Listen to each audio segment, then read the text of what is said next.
Denison Journal of Religion. Volume 14 Article 5. 2015. Evil and Theodicy in Hinduism. Sunderwillet. Denison University. Follow this and additional works at http://digitalcommons.denison.edu/religion. Part of the Ethics in Religion Commons, and the Sociology of Religion Commons. This article is brought to you for free and open access by Denison Digital Commons. It has been accepted for inclusion in Denison Journal of Religion by an authorized editor of Denison Digital Commons. Recommended citation: Willett, Sunder, 2015, Evil and Theodicy in Hinduism. Denison Journal of Religion, Volume 14, Article 5. Available at http://digitalcommons.denison.edu/religion/vol14/his1/5. 40. The Denison Journal of Religion. Evil and Theodicy in Hinduism. Sunderwillet. The concept of evil colors much of today's understanding of the world. In The Abuse of Evil, Richard Bernstein writes that evil is often used to obscure, to demonize and to stifle intelligent dialogue about serious issues. 1. By calling some thing evil, one can avoid having to understand and analyze the conditions which allowed such events to occur. And yet what exactly is meant by the term evil? Due to the moral connotations of evil, there tends to be a generalization of evil as an absolute term. However, even in the supposedly secular United States of America, there is a distinctively Christian bias to the popular understanding of evil, that it is unnatural, wrong and in need of subjugation. But is this understanding true outside of a Christian frame of reference? I argue that it is not. To illustrate this, I analyze how Hinduism, a religious tradition with beliefs and theologies very different from a Christian or even an Abrahamic perspective, treats evil and theodicy, or the study of how evil and a benevolent God can both exist in the world. Because Hindu conceptions of evil and theodicy are very different, one cannot examine evil and theodicy in Hinduism from a Christian perspective. In fact, due to the theological differences between the two religious perspectives, the two come to very different conclusions about evil and theodicy.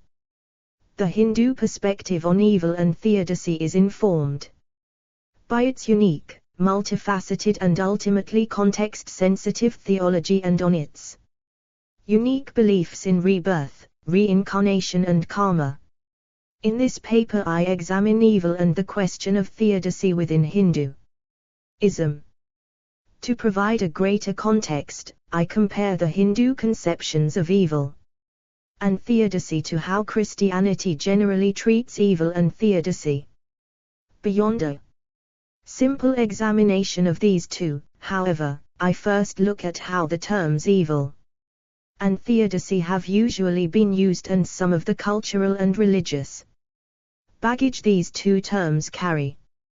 Because of the origins, or at least heavy influence, of a predominantly Christian framework, evil and theodicy are context-sensitive terms that cannot be used freely outside of said Christian framework. Finally, I examine how Hinduism actually treats evil and theodicy. In doing so, I look primarily at the doctrine of karma. 2. However, I also examine 1. Richard J. Bernstein, The Abuse of Evil in Deliver Us from Evil, EDM. David Eckel and Bradley L. Hurling, London, Continuum International Publishing Group, 2008, 102. 2. It should be noted that doctrine is also a loaded term, especially in this context referring to karma. Doctrine implies an official system, atomization or codification of ideas. This is not necessarily how karma was organized. There was not a Hindu equivalent of a council of Nicaea which established the doctrine of karma. 1. Willett, Evil and Theodicy in Hinduism. Published by Denison Digital Commons, 2015. 41. Hindu Mythology and extensively use Wendy O'Flaherty's seminal work, The Origins of Evil in Hindu Mythology. A brief discussion of comparative religious study and problems therein. Comparison is everywhere. Unless faced with an entirely unfamiliar subject, and having had no useful previous background, it's quite likely that one will use some sort of comparison when evaluating new information. Sometimes compare Sun, as William Payden went so far as to say, is simply unavoidable. 3. This is especially true for religious studies, as it is extremely difficult to examine a religion entirely on its own without looking at how its perspectives might match up, or not, to a religion more familiar to one's own context. Furthermore, the term religion is itself difficult to define. In his introductory text, Studying Religion, Gary Kessler discusses some of the difficulties scholars have had in defining what religion is or is not. For his purposes, Kessler chooses to identify more closely with William Alston's cluster definition, which states that the essence of religion cannot be precisely defined. Rather, religion can be described as generally having certain characteristics, which he goes on to list. However, he adds that there can be no set determination of which combination or how many of these characteristics precisely define what a religion is. Rather, all of the world's religions, in some fashion, possess at least some of these characteristics. 4. However, while such a definition allows for intellectual broadness in considering religion, the term itself contains within it certain biases. The word religion comes from the Latin religio, which in classical times indicated a ritual observance or sacred, binding obligation. 5. Some of this old usage can be found in the adverb religiously. According to Kessler, though, throughout the early Christian Church and well into the Middle Ages, religio referred to genuine sincere worship and was used to distinguish the dedicated monastic orders from the lay believers. 6. The use of the term religion to refer to belief systems such as Judaism, Buddhism, Islam and Hinduism is only a more recent usage of the past few centuries. Religion doesn't even necessarily have corollaries within other cultures. For instance, within Sanskrit, there is no actual word that can be translated as religion. The word most often translated as religion is dharma, but this is itself problematic because dharma is essentially untranslatable into English, as it likewise has. 3. William E. Payden, Religious Worlds, The Comparative Study of Religion, Boston, Beacon Press, 1994, 2. 4. Gary E. Kessler, Studying Religion, An Introduction Through Cases, New York, McGraw-Hill, 2006, 18-22.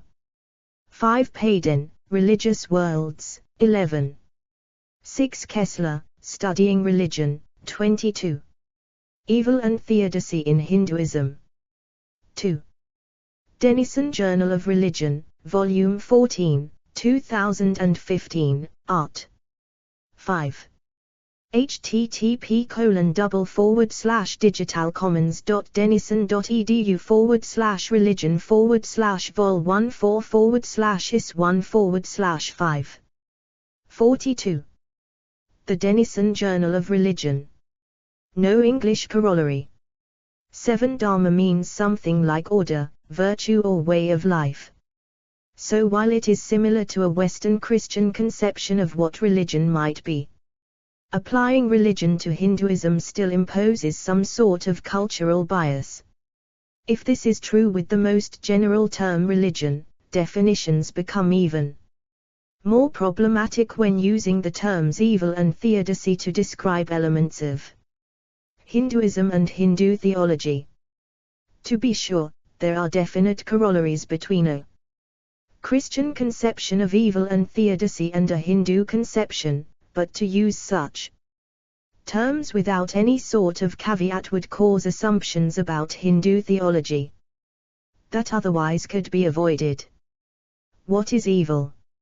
Like religion, evil is also a term that is somewhat difficult to define. 1. Answer to what evil is has been defined simply in moral terms, that evil is the opposite or absence of good. However, this definition creates problems. 1. Reason being because it does not distinguish between action and intent. If the Holocaust was carried out with the best of intentions, does that lessen the evil of its effect? If someone murders a grandmother whose grandson is then inspired to become a prosecutor and subsequently convicts hundreds of murderers, does that lessen the evil of the intent? 8. In addition, this simple opposite of good definition also leaves out the idea of natural evil, or disasters such as hurricanes or earthquakes which can disrupt and ruin innocent lives. Finally, is it evil that around the world, millions of children die of starvation, that they are deprived of a basic human necessity by mere circumstance? 9. These questions are still debated by academics and intellectuals. However, there is a general consensus that evil includes both natural and moral elements, although there is not a clear definition of moral evil. 10. Within Judeo-Christian theology, evil is perceived more specifically as a taint or impurity that defiles an otherwise perfect creation. 11. Christian theology even more explicitly goes on to argue that this defilement has emerged from the disobedience of Adam in the Garden of Eden, as told in the 3rd chapter of the book of Genesis in the Old Testament. 12. Adam's disobedience created something called original sin, which, as the first father of all humankind, Adam passed on to all of 7. John Court, Lecture, REL 215 Hinduism, Denison University, the 28th of January, 2014. 8. Manfred Kuhn, How Banal is Evil, in Deliver Us from Evil, EDM. David Eckel and Bradley L. Hurling, London, Continuum International Publishing Group, 2008, 145. 9. Mark Larimore, Evil as Privation, Seeing Darkness, Hearing Silence in Deliver Us from Evil, EDM. David Eckel and Bradley L. Hurling, London, Continuum International Publishing Group, 2008, 151. 10. David Parkin, Introduction in the Anthropology of Evil, ed.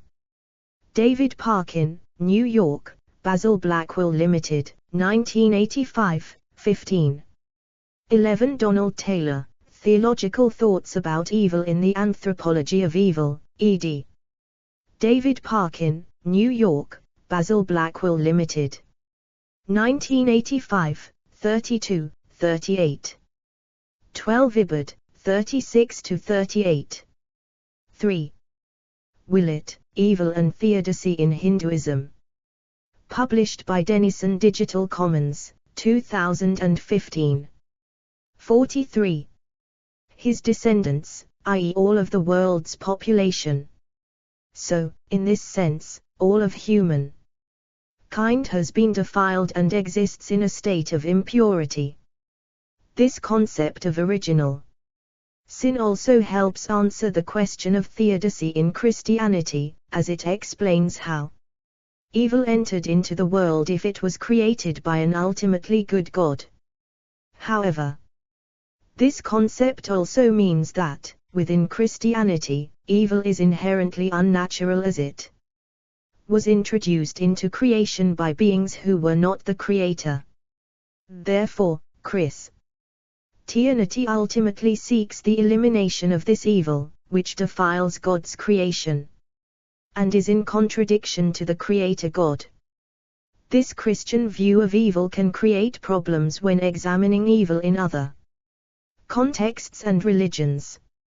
If evil is viewed as being against the natural order of the world, then an examination of evil would involve looking at how other religions cope with the existence of evil. This has two implications. First, such a comparative viewpoint will always perceive evil as being antagonistic towards people and a force that must be combated or otherwise countered.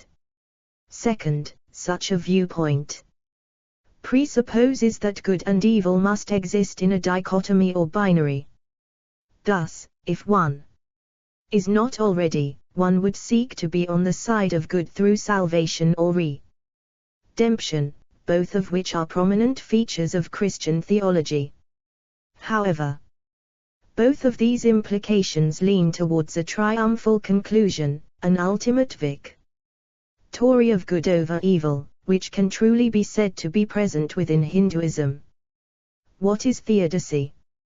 Christians, as far back as Augustine of Hippo in 4th century CE, have grappled with the problem of believing in a good God. 13. The problem is not the fact that he is supposed to be good. The problem is that there is so much evil in the world, both moral and natural. Whether in the form of the Holocaust, the Rwandan genocide, Hurricane Katrina, the 2011 Japanese tsunami and Fukushima disaster, or just the multitude of thefts, rapes and murders that occur every day, evil exists in the world. Even if one does not believe in a god or goddess at all, there are still the time-old questions of why do bad things happen to good people, and why do good things happen to bad people. 14. Theodicy, literally divine justice. 15 is the attempt to answer these questions and, if one is religious, reconcile the belief in a good God with the existence of evil.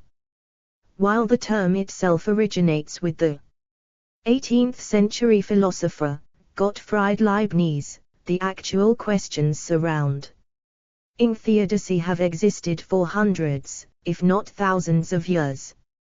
16. 13. Bernstein, The Abuse of Evil. 101.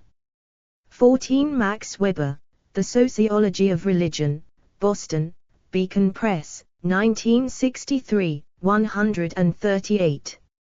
15. From the Greek, Theos God plus Dike justice. 16. Bernstein, The Abuse of Evil. 101. Evil and Theodicy in Hinduism. 4. Denison Journal of Religion, Volume 14, 2015, Art. 5.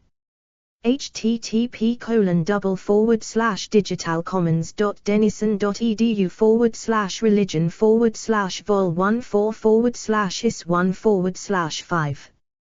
44. The Denison Journal of Religion. Theodicy has been potent within a Western Christian theological and / philosophical context for a few reasons. First, Christian theology puts forth that the Christian God is omnipotent, omniscient, omnipresent and ultimately benevolent. These claims are difficult to reconcile with the observable evil in the world. Emerging from this contradiction is the second point: if there is such evil in the world, does this not disprove the existence of a benevolent God? Thus, the accusation of theodicy has not only centered on reconciling the existence of evil and God, but it also has evolved into a justification of whether God can even exist with such evil in the world. However, it is important to note that these concerns of theodicy are somewhat peculiar to a system of belief which revolves around the particular theology of the Christian God. In addition, they also dichotomize the two values of good and evil as binary terms that are ultimately irreconcilable. As such, if one did not subscribe to a particular system of belief that involved a supreme God that was omniscient, omnipotent, omnipresent and ultimately benevolent, or that dichotomized good against evil, one would have rather different theodical concerns. Hinduism is one such system of belief. 17. Hinduism's treatment of evil and theodicy. Unlike Christianity, Hinduism does not dichotomize good against evil. Hindu mythology depicts evil as being created alongside the rest of the universe.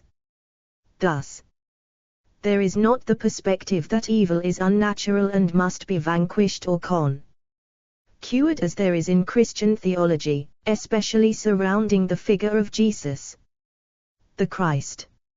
18. Much of Hindu theology, in fact, focuses on the idea of maintaining balance between order and chaos, dharma and adharma. 19. Even though Hinduism predominantly treats evil as a natural force of the universe, it still holds that people should strive to live their lives in a good way as opposed to an evil way. Even so, as I discuss below, the roles that gods play are somewhat ambiguous in their moral classification. Hindu mythology does not clearly define whether or not Hindu deities are purely good. In fact, the lack of a dichotomy between good and evil in Hinduism extends down to gods and demons in Hindu mythology. While gods are popularly depicted to be good and demons depicted to be evil, one's interpretations could vary depending on the specific myths one believes. However, Hinduism does offer us an answer to the question of theodicy in the form of karma. 17. Although what exactly Hinduism is and whether or not it is truly a system of belief according to Western conceptions of religion is debatable. 18. Taylor, Theological Thoughts About Evil 35-36. 19. Adharma is essentially the absence of dharma, which itself is roughly translated as order. 5.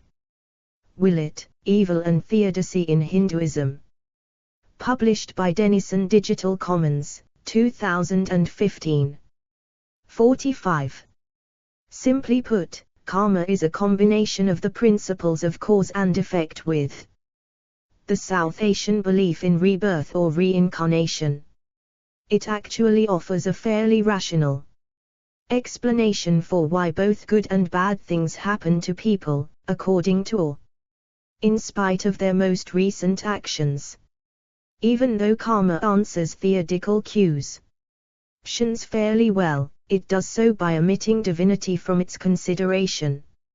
As I discuss later, this causes problems for some Hindus, and while karma has been hailed by Western scholars as a wonderful doctrine for its explanatory logic, ironically, it is not held in the same high regard by all Hindus.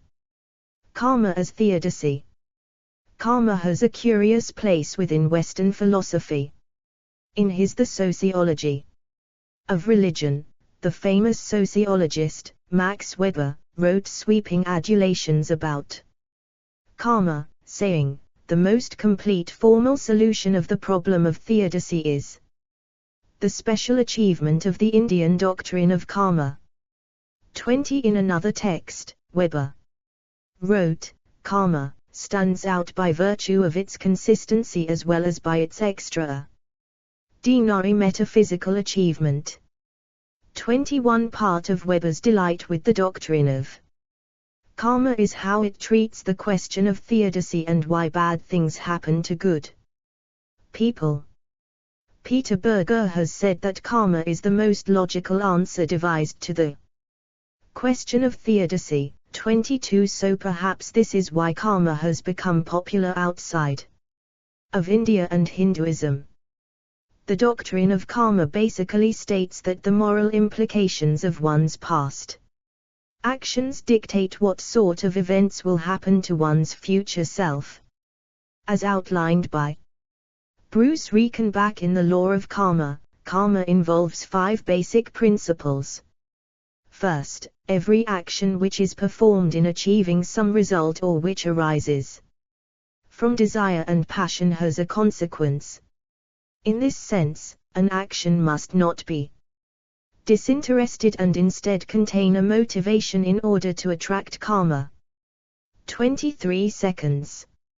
And every moral action has a good or bad consequence depending on whether it is right or wrong. Third, consequences arise immediately in this life, in the next life or at some time in the distant future. Fourth, karmic effects can be cumulative. And fifth, humans experience rebirth. This final principle is perhaps the most crucial for the proper functioning of karma because it explains why a murderer may continue to experience good things and why a young child might develop cancer when he or she has clearly not done some great wrong in this lifetime to deserve such a disease. 20. Weber, The Sociology of Religion, 145. 21. Max Weber, Essays in Sociology, trans. And D.H.H. Girth and C. Wright Mills, New York, Oxford University Press, 1946, 359. 22. Berger, Peter L. The Sacred Canopy, Elements of a Sociological Theory of Religion, New York, Doubleday, 1967. 23. Bruce R. Reichenbach, The Law of Karma, A Philosophical Study, Honolulu, University of Hawaii Press, 1990, 13-22. Evil and Theodicy in Hinduism. 6. Denison Journal of Religion, Volume 14, 2015, Art. 5. http://digitalcommons.denison.edu/religion/vol14/is1/5. 46. The Denison Journal of Religion. In addition to describing the fundamentals of the doctrine of karma, I must make 2 additional points. The first is that, as noted previously, doctrine is a very slippery word. While most scholarly articles and texts refer to the theory or doctrine of karma, as with many terms, theory and doctrine come with specific academic baggage. Foremost is the idea that a theory or a doctrine must have been rigorously formulated or systematized. Regarding karma, this is absolutely not the case. This is not to say that karma lacks rigor or systematization, but that it should not be treated as a scientific theory that has been carefully designed and tested. In fact, this is one of the theoretical problems Reichenbach discusses in his text. Because karma relies on the idea of rebirth and reincarnation, karma is a convenient fiction. 24. One rarely has memory of why karma is affecting him or herself. Even if plausible reasons for karmic effects could be conceived of, they could never be verified or falsified. Falsifiability is key to the scientific method. In addition, karma is not an empirical answer to the question of theodicy, rather it is a rationalization which, while satisfactory for many, is still just another interpretation of human experience. 25. Part of this lack of memory poses another problem to philosopher Whitley Kaufman, who writes that if karma exists, it is an immoral and unjust solution to Theodicy. If one suffers karmic events due to actions of a past life, there can be no idea of why one is being punished or rewarded, which he claims is central to justice. 26. Kaufman goes on to describe 5 other problems he specifically finds with the doctrine of karma, including that of verifiability. While Kaufman does bring up interesting points, karma is actually not a systematic answer to the question of theodicy. More importantly, unlike in Christianity, within Hinduism there does not exist a theodical dilemma of how to reconcile the existence of evil and suffering with the belief in an all-powerful, benevolent God. Therefore, unlike Christian theological treatments of theodicy, karma only seeks to explain the existence of evil and suffering. 27. Karma is not a divine method of dispensing just punishment and reward. Rather, it is an explanation of why both good and bad things happen to people. In its most simplified form, karma is a law of cause and effect. However, karma does extend beyond this simplification. According to many Hindu sacred texts, including the Upanishads, humans are bound to a cycle of rebirth called samsara. Ultimately, samsara is a kind of 24. Elliot Deutsch, Advaita Vedanta, a philosophical reconstruction, Honolulu, The University Press of Hawaii, 1973-76. Quoted by Bruce R. Reichenbach in The Law of Karma, A Philosophical Study, Honolulu, University of Hawaii Press, 1990, 38. 25. Reichenbach, The Law of Karma, 38. 26. Whitley R. P. Kaufman, Karma, Rebirth, and the Problem of Evil in Philosophy, East and West, 55, January 2005, 19-20. 27. Monima Chadha and Nick Trakakis, Karma and the Problem of Evil, A Response to Kaufman in Philosophy, East and West, 57. October 2007, 534. 7. Willett, Evil and Theodicy in Hinduism. Published by Denison Digital Commons, 2015. 47. Suffering because one is continually forced to re-experience birth, life and death, as well as all of the pain that is associated with life. This cycle of rebirth is perpetuated by karma. 28. The reasoning behind this argument is actually related to Sir Isaac Newton's law of motion: every action has an equal and opposite reaction. As a human accumulates karmic action or response through motivated moral actions, these accumulations must inevitably be released in that person's present or future lives.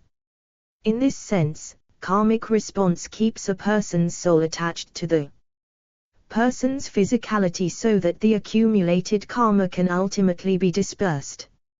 Since karma keeps people attached to this world through samsara, karma is actually undesirable since it perpetuates suffering. As stated previously, the first principle of karma involves moral action that is motivated by desire and passion. Therefore, if one's actions are instead dispassionate and not motivated by a desire for effect, then one can escape the cycle of samsara through attaining salvation or moksha. If one ceases to accumulate karma, then there will no longer be karmic action holding him or her to this world, and that person will thus attain release. As the Katha Upanishad states, when a man has understanding, is mindful and always pure, he does reach that final step, from which he is not reborn again. 29. In short, while karma provides an answer to why good and bad things happen, it is not at all an answer to theodicy as more traditionally defined by Christian theology. The role of divinity in allowing evil to happen is completely outside the scope of karma. More importantly, though, karma does not need to address what the role of divinity in allowing evil is, because, in Hinduism, the theological conundrum of a good God allowing evil to exist is simply not relevant as it is in Christianity. So even though karma does address theodical concerns of evil and suffering, they are not directly tied into theistic concerns. Problems with karma. However, within Hinduism, karma possesses certain problems of its own. First, it undermines the authority of deities.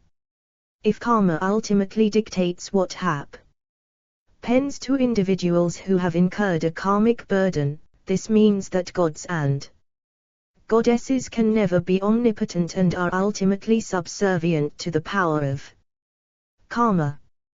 This would make karma the supreme power in the universe and not Vishnu or Shiva as many Hindus believe. According to Wendy Flaherty, the implication of this is that, for those Hindus who believe in such supreme deities, karma is actu.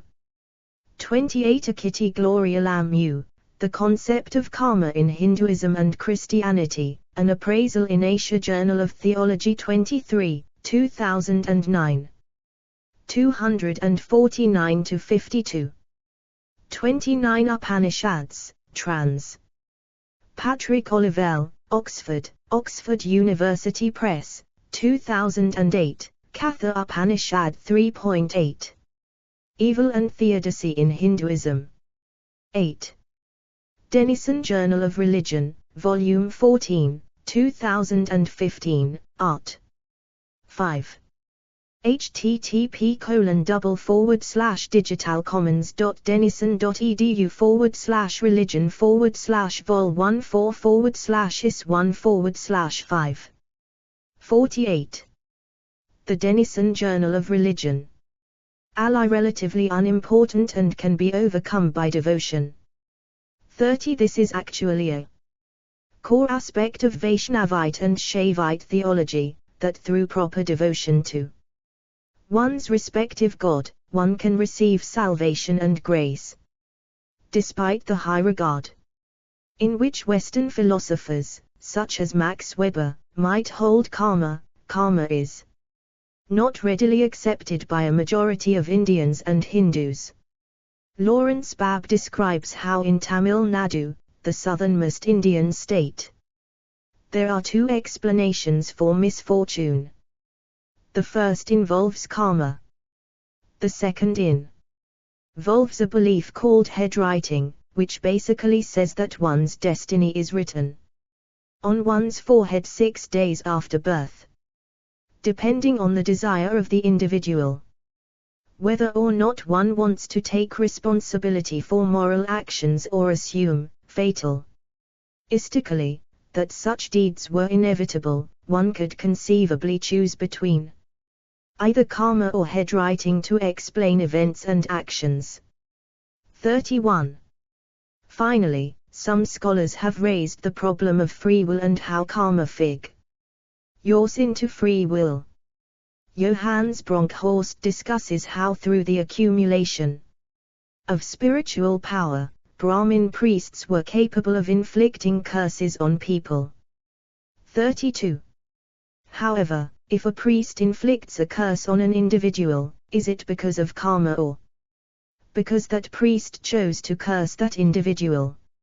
If a person is destined to suffer karmic consequences based on past deeds, are inflictors of karmic consequences compelled by karma, or are they in control of their actions? 33. Can bestowing bless ings or inflicting harm be justified through the doctrine of karma. The general consensus appears to disagree. Even if a terrorist decides that killing others is justified because, if he succeeds, he will be meting out karmic retribution, he has no way of knowing that his actions are karmically ordained. 34. Moreover, karma does not say that every event or action is explained by karmic retribution. Rather, it is only every action done with desire that incurs a karmic debt. 35. In addition, since karmic debt is cumulative, if one has overall incurred a negative karmic debt, it is possible to reverse that trend through action with positive karmic consequences. 36. Therefore, karma ultimately cannot be applied fatalistically because it does not actually claim to be responsible for every event. 30. Wendy Dornija Flaherty, The Origins of Evil in Hindu Mythology, Los Angeles, University of California Press, 1976, 14-15.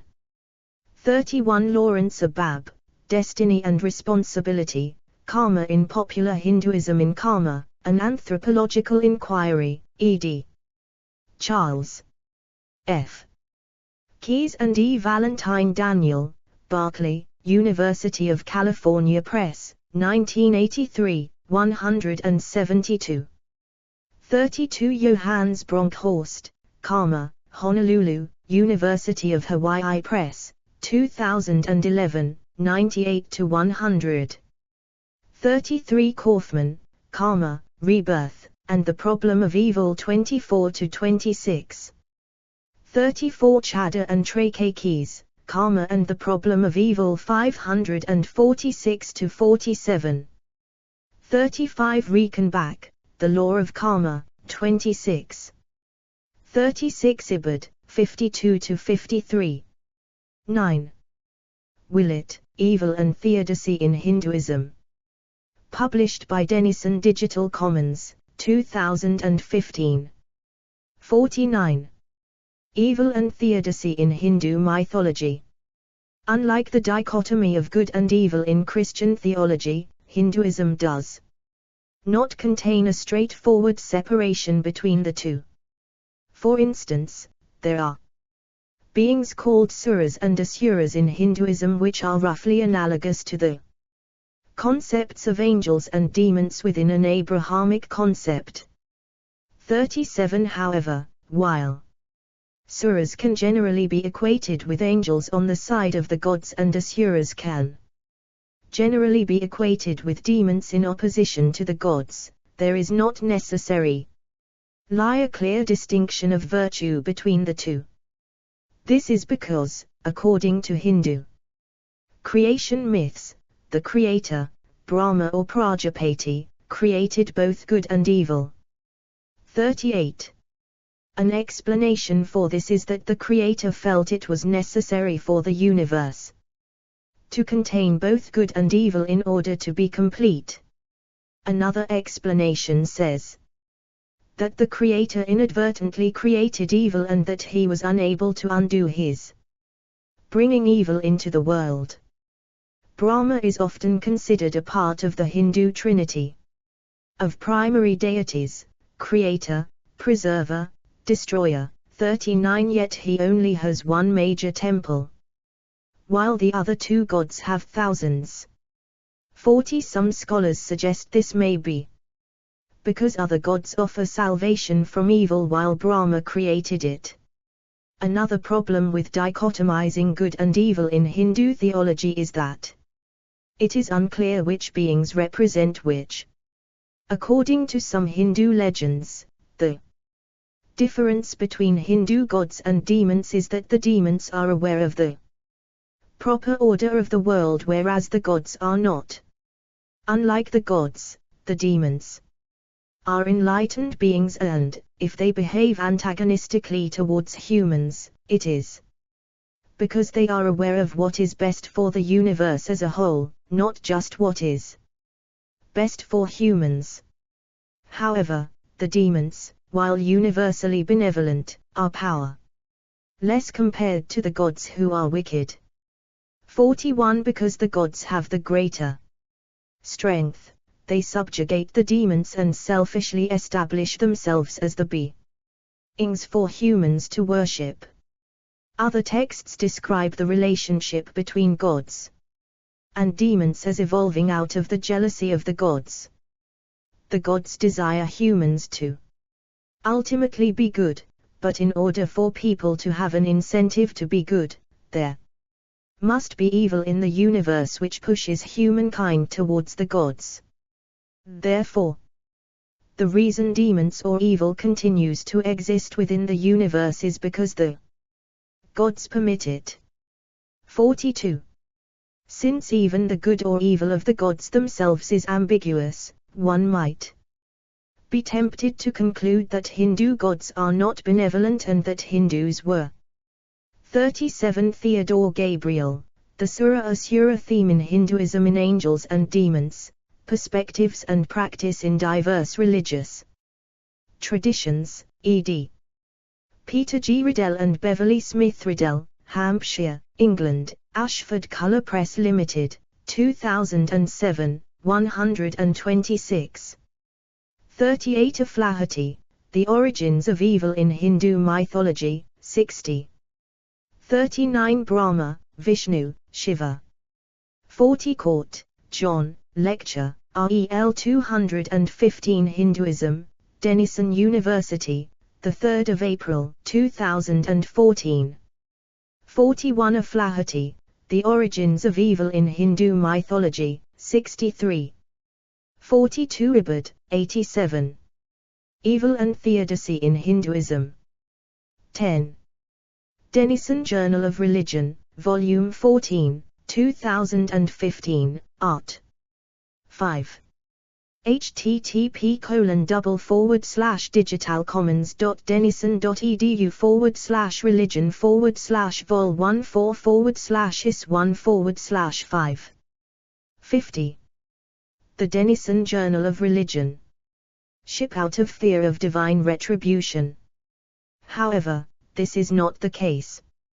As Wendy Aflaherty points out, while Hindu gods may want humankind to worship them, it is usually out of a desire for the salvation of mankind that they want worship. 43.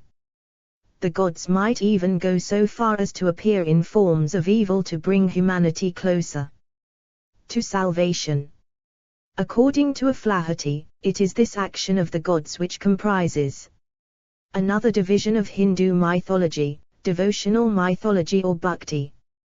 44. The following story of the pine forest sages is an example of how such devotional myths make use of evil.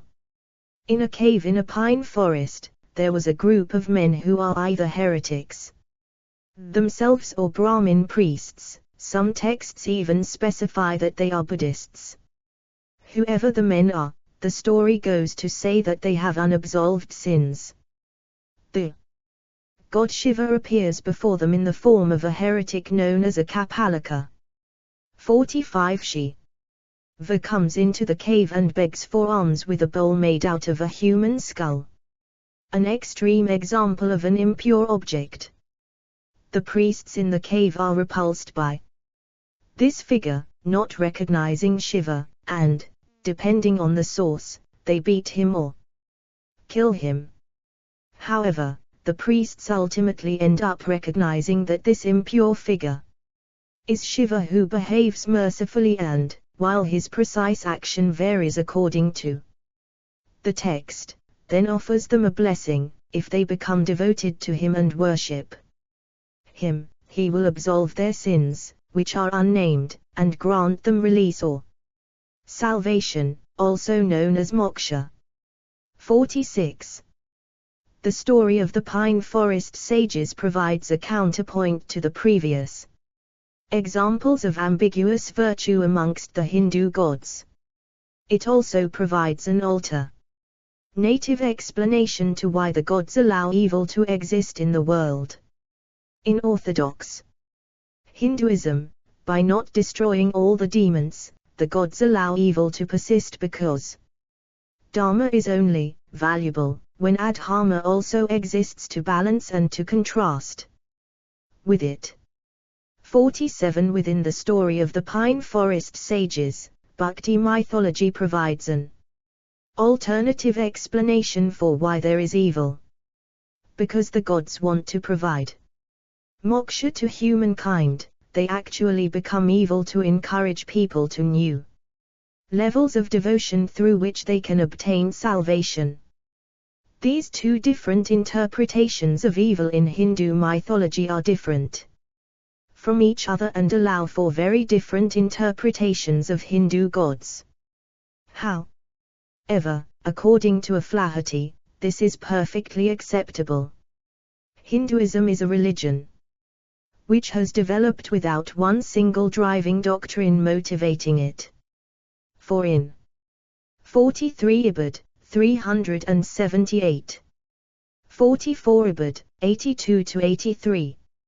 45 Kapalikas are Hindus who worship Shiva with offerings of meat, blood and sexual fluids, all otherwise impure substances to Orthodox Hindus. This is because Shiva himself once appeared in this form before the pine forest sages, shrouded in ritual impurity. See Flaherty 160-64 and 285. 46 Flaherty, The Origins of Evil in Hindu Mythology, 316-17. 47 Ibid, 378. 11. Willett, Evil and Theodicy in Hinduism. Published by Denison Digital Commons, 2015. 51. Stance. There are differing beliefs as to who is the Supreme Lord of the universe. Vaishnavas believe it's Vishnu, Shaivas believe it's Shiva and Shaktas believe it's Devi. Neither of these sects is technically wrong in their belief in a different Supreme Lord. All of these beliefs act alongside each other and each sect is true and valid for different people. In the concluding paragraph of Origins of Evil in Hindu Mythology, Flaherty writes, Hindu mythology superimposes on older views certain conflicting later views and balances the two. Has views together provide a working solution to the problem of evil. 48 Therefore, in examining the question of theodicy within Hinduism and how it treats evil, while there appears to be multiple answers, all could be true, in some fashion, depending on the specific context. Conclusion. For hundreds of years, philosophers, scholars and theologians have wrestled with questions of theodicy. Why do bad things happen to good people, and why do good things happen to bad people? Within the study of theology, these questions also include questions about the role of divine beings, specifically, if there is a benevolent God, why does he/she/it allow for the existence of evil and suffering? Hinduism treats these questions in unique ways. First, it provides an answer to the first two questions with the doctrine of karma, through a combination of the principle of cause and effect and the unique South Asian conception of rebirth and reincarnation. Karma gives an explanation for why both good and bad things befall people. Second, it possesses a unique mythology which contains at least two distinct explanations for why gods would allow evil to exist in the world. While a religious scholar coming from a Christian background might be seeking to find a specific Hindu answer to theodicy and how it treats evil, the reality is that, within Hinduism, there rarely is a single, universal answer to any given question. For instance, while karma is a very rational answer to theodicy, if one is a believer of Bhakti mythology, then he or she would probably relegate the importance of karma in comparison to the benevolence and power of his or her Supreme Lord or Lady. Unlike Christianity, within Hindu theology, there are no absolute universals. Therefore, in order to better understand how Hinduism treats evil and theodicy, one must examine multiple perspectives and the contexts in which they are applicable. 48 Ibid, 379. Evil and Theodicy in Hinduism. 12. Denison Journal of Religion, Volume 14, 2015, Art. 5. http://digitalcommons.denison.edu/religion/vol14/is1/5. 52. The Denison Journal of Religion. Works cited. Alamu, A Kitty Glory. The Concept of Karma in Hinduism and Christianity, Anap. Praisal. In Asia Journal of Theology 23, 2009 244-65. Babb, Lawrence A. Destiny and Responsibility, Karma in Popular Hinduism. In Karma, an Anthropological Inquiry, edited by Charles F. Keyes and E. Valentine. Daniel, 163-81. Berkeley, University of California Press, 1983. Berger, Peter L. The Sacred Canopy, Elements of a Sociological Theory of Religion. New York, Doubleday, 1967.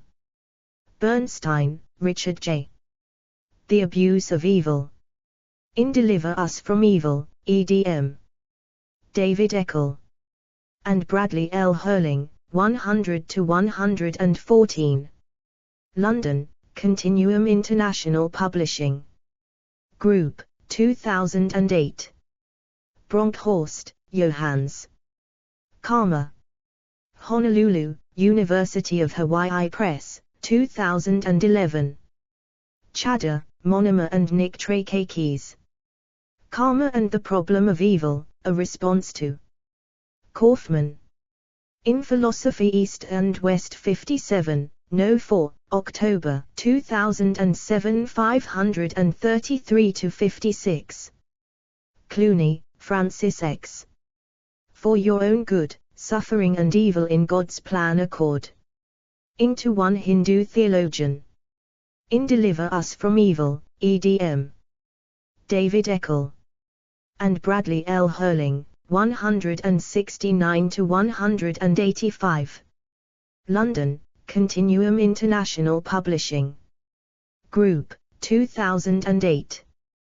Court, John.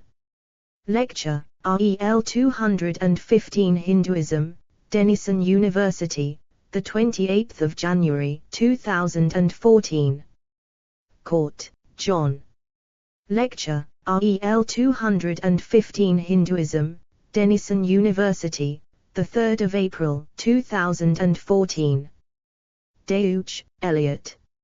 Advaita Vedanta, A Philosophical Reconstruction. Honolulu, The University Press of Hawaii, 1973.